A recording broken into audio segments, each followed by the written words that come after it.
bienvenidos a la Daily Hustle. Soy Enrique Byrnes y presidente de esta mejor cerveza.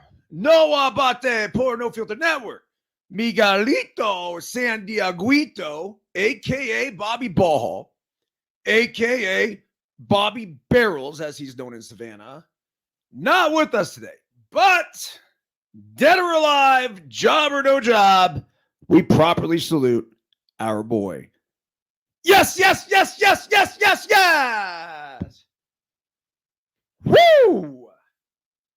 Remember this, folks. When we are juiceful, we are useful. And when we are juiceless, we are fucking useless. That's right. A very pleasant good morning to each and every one of you. Today is Thursday, September the 21st. And of course, we are brought to you by 818 Tequila. We got to remind our man Dean, we're running a little low here. I thought I was going to polish this off on Deuces Wild the other night, but definitely could use a fresh box. We are also brought to you by KT Tape. That's right. We got the skin prep wipes right here. The Pro Oxygen tape. This is the good shit.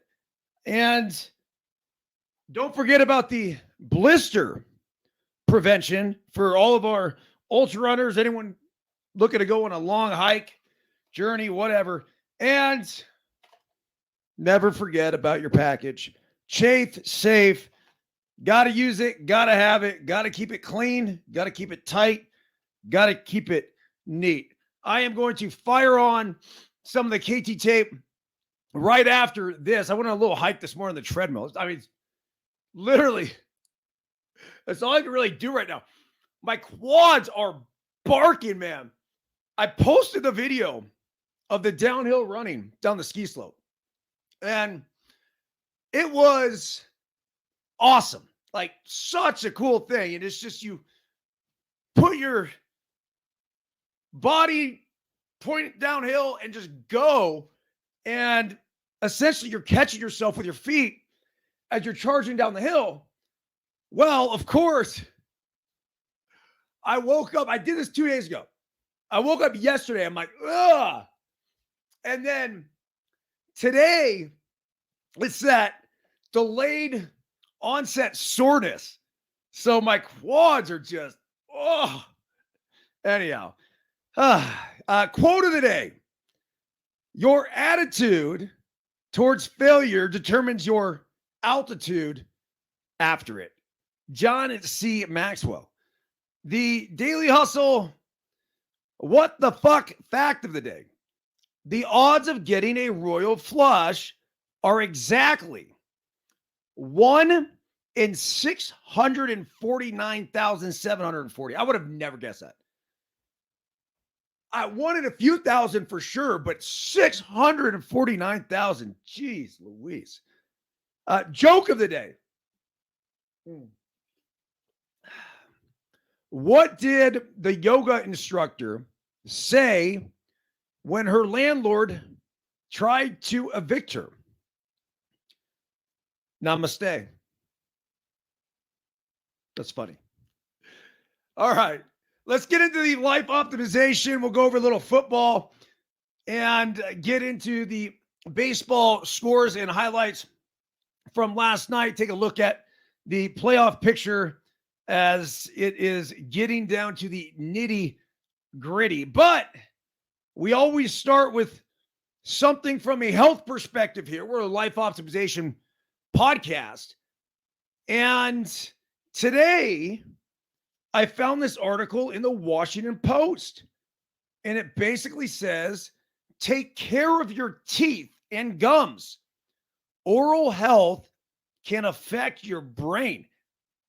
I've known this for a long time. It's not only your brain, it's your heart. There's a direct correlation, I know, between the oral health and what's going on with your cardiovascular system.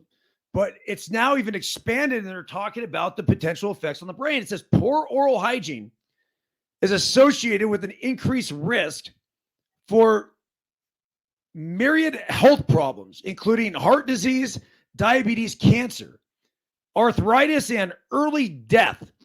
The state of our teeth and gums, though, may be vital for our well-being beyond the mouth and body. So this is taking that, man, that breath smells like death. You know what I'm talking about too, don't you? You ever, I mean, like, there's nothing worse than a bad case of halitosis. Ugh. I'm obsessed. It's one of the things I'm obsessed with. And you know what's funny? I became obsessed with it when I chewed Copenhagen. Because I was always one of those guys. It's like if I go out and drink, then I'm pounding waters too. I'm always playing for the tie. Well, I would chew Copenhagen, and in chewing Copenhagen, I then would floss my teeth and brush my teeth every time I took a dip out. And so several times through the course of the day, I was brushing my teeth, like way more. Normally people would get up in the morning, brush their teeth, go to bed at night, brush them again. So usually I would say a normal person twice a day, right? There's a few maybe that would do it after lunch, but I was brushing my teeth like 6-7 times a day. And now I would say it's probably more in that 3-4 range, but it is definitely an obsession of mine. And obviously for good reason. It says emerging evidence suggests that what goes on in our mouth can affect what goes on in our brain and may even potentially affect our risk for dementia. People should really be aware that oral health is really important. Severe periodontal disease, chronic inflammation of and damage to the gums and bone that support the teeth affects about 19% of people older than 15 or more than 1 billion people worldwide. According to a 2022 World Health Organization report, more research is needed, but recent observational studies have suggested that oral health may be a modifiable risk factor for Alzheimer's, the most common type of dementia.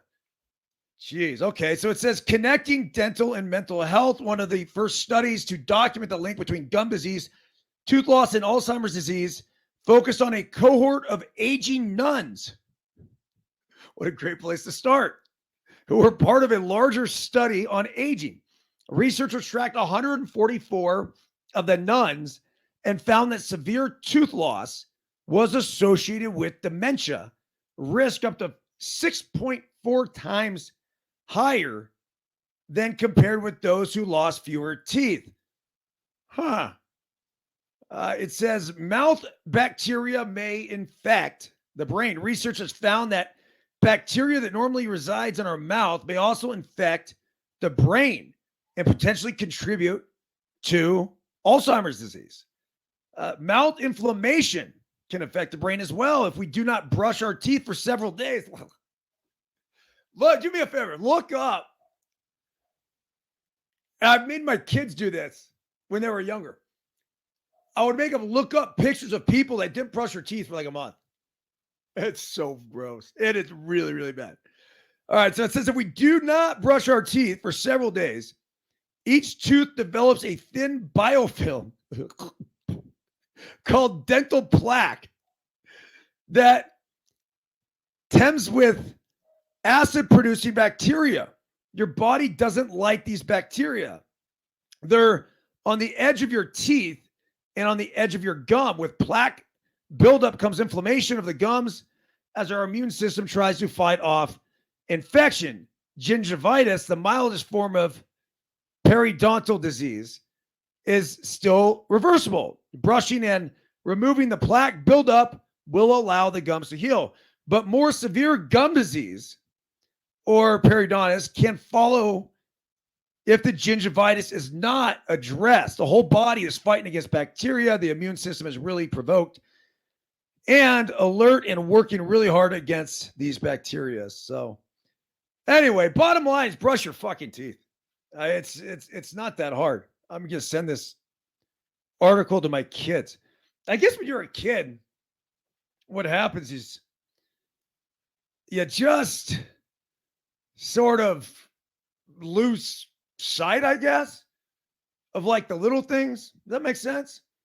The little things seem to get ignored and you're just focused on the big things. And so, anyhow, it's a constant reminder, at least with Biscuit, dude, brush your teeth. All right. We got big news here. And No Filter Network was on the forefront of this breaking news.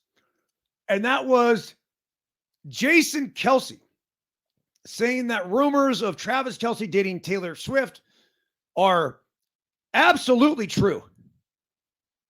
So good for Travis Kelce. There's an article in USA Today that says it's a love story. Baby, just say yes. Taylor Swift and Travis Kelce, the couple we need. And isn't that the fucking truth, man? Yes, that's exactly it. For years of not giving two shits about these romantic relationships between reality stars and some other C-list celebrity, like I didn't care. Completely have not given a fuck about any of this for a long time. Now, when I was younger, I was a bit obsessed with reading People magazine. And I enjoyed a lot of the gossip and these other things. And I don't know, maybe it's because I was closer to their age. As a 47-year-old man now, I guess it would make little sense for me to be obsessed over any sort of teeny bopper relationship. But this here, folks, this is fucking different. This is the number one star in the world, I've got to believe, with Taylor Swift. And what makes this so incredible is that this isn't Patrick Mahomes. This isn't Aaron Rodgers. This isn't a star quarterback. This isn't Tom Brady and Giselle. This is a fucking tight end. Travis Kelce is a superstar. I could have told you that when I told him that when I was in his ear after his rookie year. Maybe it was his second year. We were hanging at the Super Bowl in Arizona. And I was telling him, I'm like, dude, Gronk don't got shit on you, man. You absolutely killed it for me in fantasy this year. And I was just messing with them and whatever. Well, we had a good time. We were hanging out with the Bullet at a club. And, dude, the bottles were flowing, the champagne. I mean, everything, dude. Everything. And this guy just had this awesome vibe about him. And not only that, dude can dance, the rhythm. Go and watch all the videos from the Super Bowl parades or whatever else. He's a cool guy. And to see a chick that is that much of an international superstar, and to think of all the, I don't know, actors, models, billionaires that she could have. I mean, she could have whatever the fuck she wants. She ends up with a tight end from Kansas City, Missouri. Isn't fucking America great? It really is. That's a love story that we all need. That's exactly what it is. USA Today drilled it because I'm rooting for this one. This is a victory for the average guy. Is that a good way to say it? Because as much as I like to think that a Tom Brady is average, I mean, I grew up playing against the guy too. It's just, he's not, man. Like, he's got, 9 Super Bowls, 7 Super Bowl rings, whatever it is, all the success in the world, the supermodel good looks. And of course, he married the supermodel and, well, not divorced, but whatever. So that it's just kind of fit, right? The Kelce one, and he is obviously a very handsome dude and super smooth. but he just seems like a dude. And so when you have a dude with this sort of score, that's a round of applause for our guy, Travis Kelce, please. Thank you. By the way, we're live and interactive on No Filter Network. We typically will do this 8:30 to 9 a.m. is when we start. I'd love to give you guys a hard start time and say it's going to be the same every day. It's just not. It depends on schedule, depends on how many miles I'm running. And then afterwards, immediately, this gets uploaded to 17 different podcast platforms now, including Apple, Spotify. If you guys do me a favor and leave a review on it, if we're worthy of the 5 stars, that'd be cool. If not, I don't care. But reviews, feedbacks, everything help with all of it. But if you do want to come join live, if you want to fire away in the chat, we'd love to have you when we do this live. We even have a knock button if you want to come on the stream.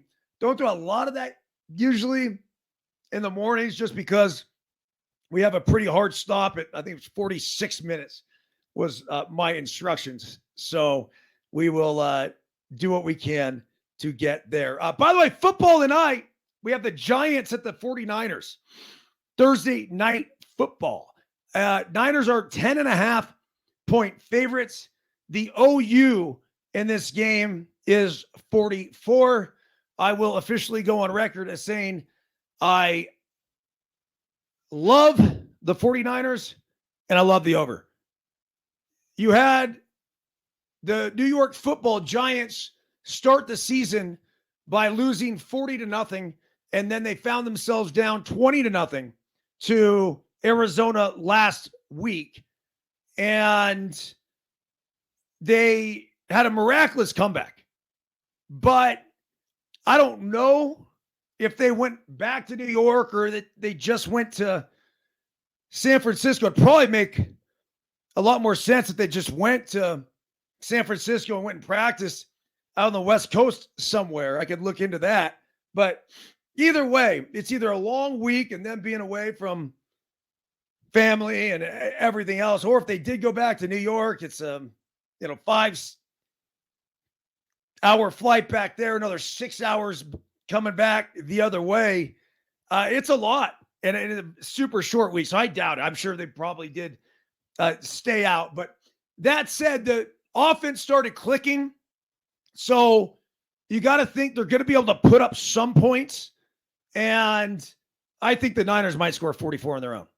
That's a potent fucking offense that is going to be tough to stop. So as we head into week 3 now of the NFL season, figured it would be a very good time to go over the NFL power rankings.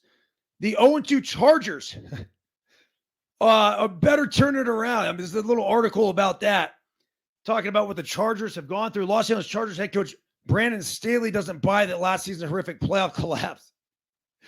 So the Jacksonville Jaguars carried over to this season, and maybe he's right. Whether or not that loss still matters is bad for him and the Chargers that they followed up the historic loss by blowing a couple late fourth quarter leads to start the season. After the Chargers lost on Sunday against the Titans, Staley said the postseason defeat to the Jaguars hasn't lingered. I got to agree with that. I mean, we see that on the surface, but these guys are so immersed in the moment of what's going on. I'm sure there's several new players from the Chargers team that were not even there for that Jacksonville loss last year. Every year is a different makeup of dudes. Do they remember it? Yeah, they remember it. But we kept having that pinned on us with the Oakland A's. Oh, you can't get it. Well, I get it. Say what you want, but each one of those things where we didn't get out of the first round of the playoffs, they're all unique, and they were all doing their own thing. And was it unfortunate? Yeah, it sucked, man, especially when I thought we had a team that could have won the World Series. But was one affecting the next? I don't think so.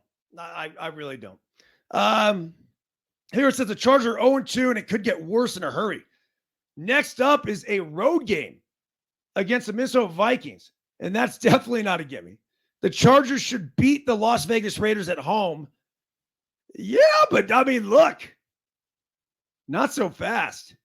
And then after that, they face the Cowboys and they play at the Kansas City Chiefs. It's reasonable to believe the Chargers could be 1-5 if they don't quickly turn things around. Look, this is a team that's been in every game. Like, they're not going to get blown out. They're a good team. I just caution. I mean, the NFL, there's so much parity that any team could beat any team on any given day. Like, the biggest spread this weekend, I'm going to assume, is a 10-point spread. But you know how often 10-point underdogs win? Like, it does happen. So it's not out of the realm even to think that the New York Football Giants could go ahead and beat San Francisco tonight. It's unlikely. I think if we looked at percentages, it'd probably be maybe 10% of the time where San Francisco would get them 90% of the time. But I'd be a little cautious to start writing off teams just because they're 0-2. Week 18 last season, they just keep going on the Chargers. Staley inexplicably played his starters, even though the Chargers' playoff seed was set and they had to play on the wildcard weekend. Multiple starters got banged up, and receiver Mike Williams suffered a back injury that kept him out of the wildcard game. I do believe in playing your starters before, say, the playoffs. You want to keep them fresh. But you're playing for one fucking quarter, and that's it. Or even a series. But you want to get them in there just, it's like getting the at-bats in baseball. If you're not getting the at-bats, you're not fresh. It's just, so I'm a big proponent of, hey, have them see some action, just not a ton of action. Well, that ended up backfiring against Staley and the Chargers. The wild card weekend against the Jags. This is one of those I remember exactly where I was, like the Pepper Mill in Reno. The Chargers led 27-0 and lost. Like, is that, like, I have to repeat that. The Chargers last season in Jacksonville in the wild card game were up 27-0 and lost. Ugh.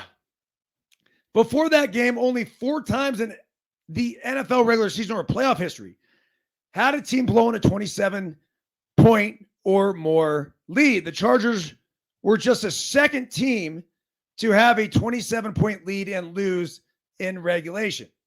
Then week 1 against Miami, the Chargers took a 34-30 lead with less than 4 minutes to play. So they played Miami tight. Miami's fucking good too.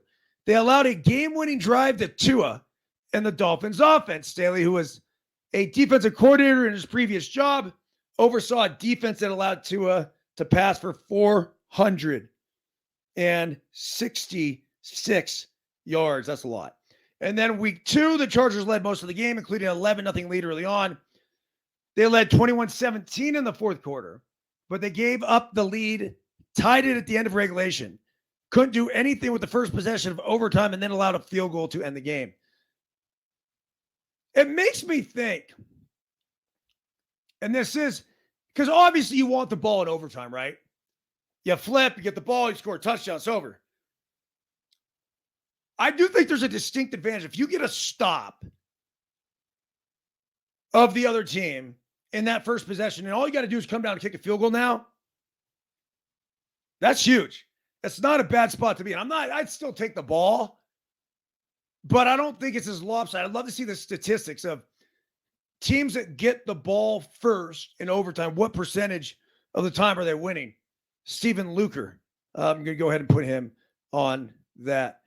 Okay, look at this. It says the Chargers are the 33rd team in Super Bowl era since 1966 with 50-plus points and 0 turnovers through 2 games. Wow. They're the only team out of the 33 to be 0-2. Oh, that's crazy. All right, enough of the Chargers. Let's go through the power rankings.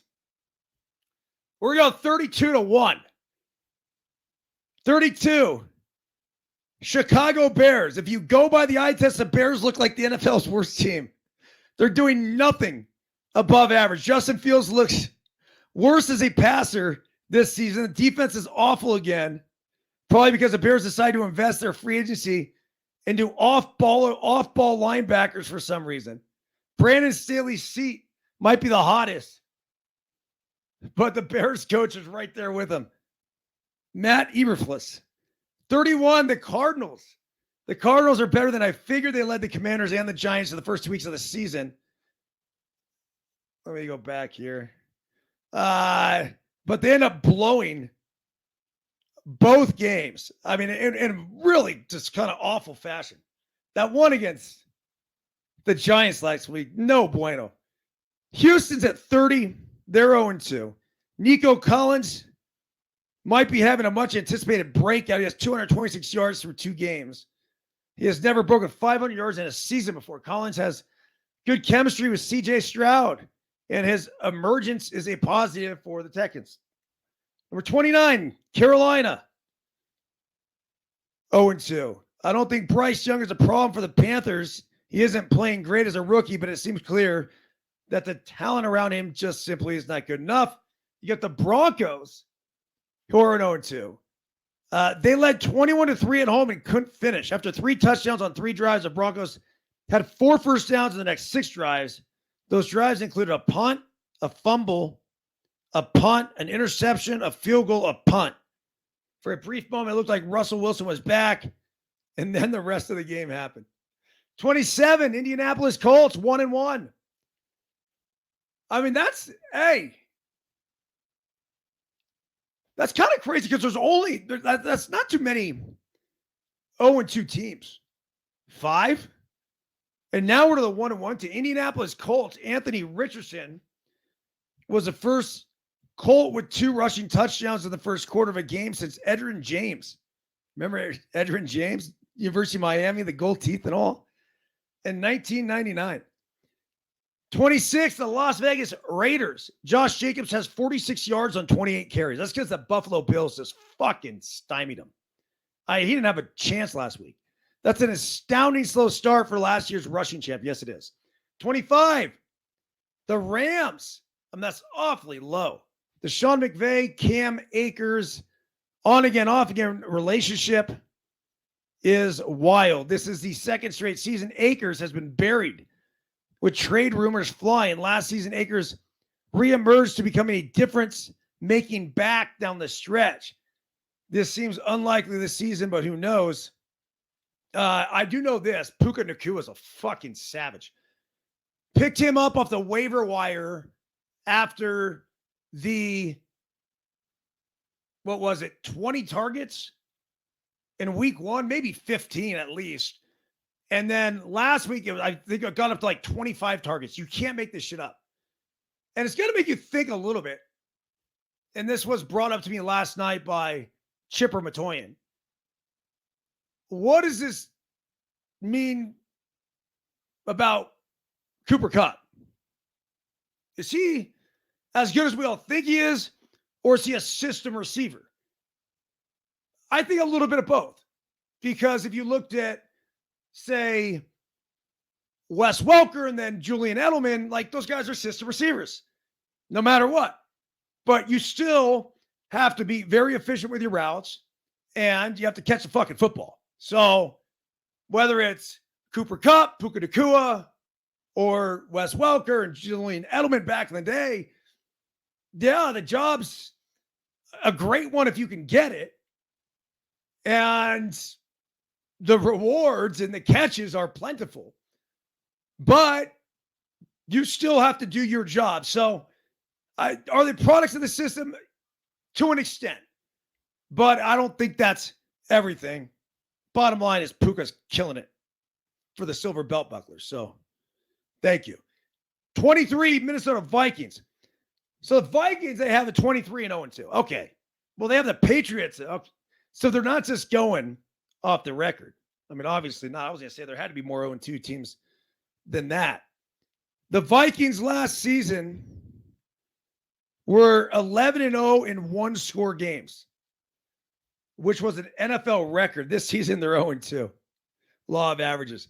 22, the Jets. Last week, you could find a lot of the Jets are going to be good even without Aaron Rodgers' optimism. Then Sunday happened. It's a repeat of last season where we spend all season wondering how good the Jets could have been with average quarterback play. Yeah, it sucks, the whole Rodgers thing. It really does. Los Angeles Chargers, 0-2, are listed at 21. The defensive issues the Chargers are troubling. Brandon Staley was supposed to be a defensive guru. That's how he was billed when he came over from the Rams. His defense is struggling like it has, and it's not a good look, to say the least. I mean, look, a lot of this shit's personnel, so I don't know about his system. I don't know what he was running. But if you don't have the guys, you don't have the fucking guys. 20, New England Patriots. Rookie cornerback Christian Gonzalez was great value, the 17th pick of the draft, and he's paying off. Gonzalez really played well against the Dolphins' speedy receivers on Sunday and had a fantastic interception. He's getting praise from Bill Belichick. The Patriots are beat up at cornerback, but Gonzalez's fine start helps. 19, Tennessee Titans. Ryan Tannehill went from looking bad in week 1 to completing 20-24 passes in overtime with a win on Sunday. It's another negative on the Chargers and Brandon Staley. This guy just keeps wanting to bring it back to the Chargers. I mean, geez. 18, Tampa Bay Bucks. The Bucks have played 2 bad defenses, but Baker Mayfield has been very good. Good for Baker. Completed 69.1% of his passes for 490 yards, 3 touchdowns, and no interceptions. They're 2-0. Washington Commanders are 2-0.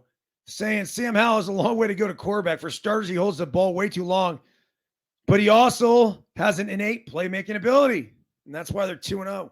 Falcons are sitting there 2-0. Pittsburgh Steelers are 1-1. Why are they ranked so high? They're at 15. Alex Highsmith was great on Monday. He had a pick 6 early and a strip sack that led to the game-winning touchdown late in the fourth quarter. Highsmith is overshadowed by T.J. Watt on Pittsburgh's defense, but he's a heck of a player. Yeah, Pittsburgh looks okay. The Niners beat the fuck out of them.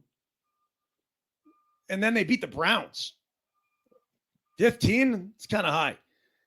Number 14, Jordan Love and the Green Bay Packers. Saying that he played well, made some nice throws on Sunday, but part of his development will be making winning plays in the fourth quarter, whether that's with the Packers trailing or leading on Sunday. Green Bay led 24-12. It wouldn't have taken much to get over the finish line, but Love and the offense didn't put the game away. It's not the end of the world, especially without Aaron Jones, Christian Watson, or David Bakhtiari. But Love has got to be better the next time. 13, you got the Seattle Sea Chickens. Geno Smith. I mean, dude, what a resurgence for this guy. Took over the starting quarterback job last year after Russell Wilson left, and he's been pretty fucking good. So they're sitting at 13. You got the Bengals at number 12, 0-2, number 12. Of all things we saw in week 2, the inability of the Bengals to get much offense going again might have been the most surprising. Seeing Joe Burrow limping at the end of the game wasn't a good sign either. The Bengals are very talented, and they have start slow before, but this seems dire. Jacksonville Jaguars at number 11. It was tough to see Trevor Lawrence miss as many throws as he did on Sunday. He's come a long way, but those bad games are still not completely out of his system yet. 10, the Browns? Seriously? The Browns need much more out of Deshaun Watson. He's been dog shit. It didn't matter as much before Monday night, but then Nick Chubb suffered the awful season-ending injury. And no desire to see that, by the way. And so all my boys that keep sending me that shit, no, thank you. I appreciate you thinking of me, but I'm getting this from different camera angles and all this other stuff, and I not opening those text messages. From what we've seen through Watson's first 8 games with Cleveland, it's not a good thing. I agree. 9 are the Saints are 2-0. The Saints have some explosive players. They're going to have to figure out why they're not turning yards into more points, though. For the second straight week, felt like they should have scored way more, but gladly they'll take the 2-0 start. The Lions at number 8, Sunday's loss wasn't a great one for the Lions. No. I mean, it happened at home against the Seattle Seahawks. What's more troubling is the injury report. David Montgomery could miss multiple weeks with a thigh injury. Amon-Ra St. Brown suffered what appeared to be a toe injury that could linger left tackle. Taylor Decker missed Sunday's game with an ankle injury. Number 7, Baltimore Ravens beating the Texans at home was expected, but to go on the road without 4 starters and knock off the Bengals in pretty easy fashion was impressive. I do like John Harbaugh's group a lot. It's no surprise that the Ravens are competitive again. They're always under John Harbaugh. Maybe there's a deep playoff run coming. And if there is, the who's got it better than us? Nobody will live on. He's got all the Baltimore Ravens saying that now. Miami Dolphins are number 6. Tua is the new betting favorite for NFL MVP. That spot means very little after just 2 weeks, but Tua deserves it. He's played very well since the start of last season. It seems people are finally coming around on him to be an elite player. I think he's always been an elite player. It was just the injuries. I'm worried about his fucking head, and I'm still worried about it. Even when he has these monster games, it's all those concussions. You'd like to see this guy, live some kind of quality life after he's done playing football. But the way it was going with the concussions, I'm telling you, after the, I don't know, whatever it was, they kept getting him in the same season. I'm like, dude, I'd retire. I really would. Like, if you want to live a normal rest of your life, it just didn't seem worth it to me. Number 5, Buffalo Bills. The Bills might have found something out with James Cook on Sunday. He had 123 yards and 17 carries. Can he be a true number 1 back and much needed offensive weapon around Josh Allen? I think he can. It looked like it against the Raiders. Yes, it did. 4, Kansas City Chiefs. Defense hasn't gotten a ton of attention yet, but it will if it continues to play well. In Kansas City has allowed 23 points. If we remove a pick 6, the Lions got week 1 through 2 games, and it's not like Detroit and Jacksonville are bad offenses. If the Chiefs are good on defense this season, that's a big development. It could put them over the top. Over the top of the defending champs. Dallas Cowboys at number 3, putting up 382 yards and 30 points on the Jets. Defense is impressive. I get it, but fuck. I know the Jets defense is good. Was it overhyped, though? Maybe the Bills just played shitty. Josh Allen didn't play well. They were out of sync. They're just getting warmed up, getting their feet wet. The Cowboys, with their plus 60 point differential, have looked better on both sides of the ball than anyone could have expected through 2 weeks. Number 2, Philadelphia Eagles. A.J. Brown's sideline disagreement got some attention, and it is strange how he has just 108 yards in 2 games.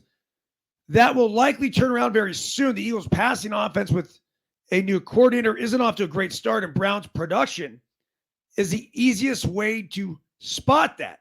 If it continues for another week or 2, then we'll have something to worry about. I remember talking with a former NFL quarterback, and he was saying that by far and away, the biggest egos in all of sports are the fucking wide receivers. And if you think about it, it's the whole Keyshawn Johnson, give me the damn ball. They do not control when they get the ball. So being these crazy offensive weapons that can change a game like that, and they are incredibly valuable, but they don't control when they get the ball. Quarterback, obviously, he's controlling the football. He's taking a snap. The running back, specific plays for them. The wide receivers don't have that. So when you have these egomaniacs that are not getting thrown the fucking football, they're like, man, you taking the bread off my table, right? That's bullshit. So they get their panties in a bunch in a hurry. And, well, the star ones are really vocal about it. What we don't see is a lot of times the star wide receiver is getting double covered. So even though he may not be getting the ball, just his presence on the field is gigantic. But there's no glory in that. Even if you could say, well, double cover. No. These guys want the fucking football. So as a quarterback, it's got to be tough trying to keep everybody happy. Takes us to the number one team in the NFL right here, right now. Playing tonight against the New York Football Giants is your number one ranked San Francisco 40 fucking Niners. Boom! Deebo Samuel, 63 yards receiving, 38 rushing, and looked like an all-around threat that made him an all-pro in 2021 last week. As we know, with the Niners, the only player that is guaranteed touches in production each week will be Christian McCaffrey. My dude. And yes, he is on my fantasy team. Chalk him up for 20. It's clockwork. The rest will rotate. In week 1, it was Brandon Ayuk. Week 2 is Deebo Samuel. George Kittle's big game is coming soon. And folks, this is not a bad thing. All right, we're getting towards the end here. Let's rip through the Major League Baseball scores. And if you did not see the play last night that Nick Castellanos made, go back and watch it now. And make sure you have the volume turned up, because John Kruk made one of the most brilliant, natural, instinctive calls that I've ever heard out of a broadcaster. And basically, it was a ball that was hit down the right field line. And it was relatively shallow, but it was a tough play, and he's coming in. There was a Braves runner at third base. If Castellanos catches a ball in foul territory and the Braves runner scores, the game's over. Now, if Castellanos comes and lets the ball drop, okay, you still only have one out, but we're still playing. Castellanos, even with Kruk's objection, because Kruk is like, let it fall, let it fall. Well, he catches a ball, then pivots, turns around, and throws a fucking dart to home plate to get the out. They go into extra innings. Phillies win. It was the No Filter Network call of the day. Go to my Instagram right now, at eByrnes22. Go to nofilter.net's Instagram account, No Filter Network's Instagram account. Check it out. It's really cool. John Kruk is a national fucking treasure. He is a living legend, and I would welcome him. As a matter of fact, dude, Krucky, come on here. Come on to the Daily Hustle. Come on, Deuces Wild. We need more of you on here. That was so cool, and you're an inspiration. So thank you for that. 6-5 Phillies. Twins win 5-3. They come back against the Reds. If you want to figure out how and why the Reds are not going to do anything in the postseason, just watch last night. You have a 3-1 lead going into the fucking ninth, and you can't close it out. Look, it's just not going to fly. They're an up-and-coming team. They have great young players. I'm super excited about them. Bullpen's terrible. If you can't hold a lead like that, and look, the other element of this is you had Hunter Green on the mound striking out 14 people. 14 fucking guys he struck out. Yet, you can't go out there and close it out? Shame on you. That's just not a playoff team. Tough loss for the Reds. Another tough loss was Carlos Correa. Now it looks like he's probably done for the season. Minnesota Twins, he's dealing with some kind of plantar fasciitis or heel thing. I don't know. Nationals 13-3 over the White Sox. The Rangers, a big 15-5 victory over Boston. Houston, 2-1 over Baltimore. So they finally get the best of the O's. Kansas City, 6-2 over Cleveland. Oakland goes down to Seattle. I mean, things just keep getting worse there. 21-year-old Estes made his debut for the Oakland Athletics. Seattle getting the sweep. Arizona, 7-1 dominant win over the San Francisco Giants. Look, there's no other way to put this. I watched the past 2 games. Arizona is a better baseball team. That's all you need to know. I feel like we've probably been a little hard on the Giants as of late, but you're a 500 team. That's exactly what they are, and they're fucking sitting at it right now. They're 76-76. Arizona is 81-72. This is a playoff team. Look out. And Corbin Carroll is a real fucking deal. And by the way, Corbin, congratulations.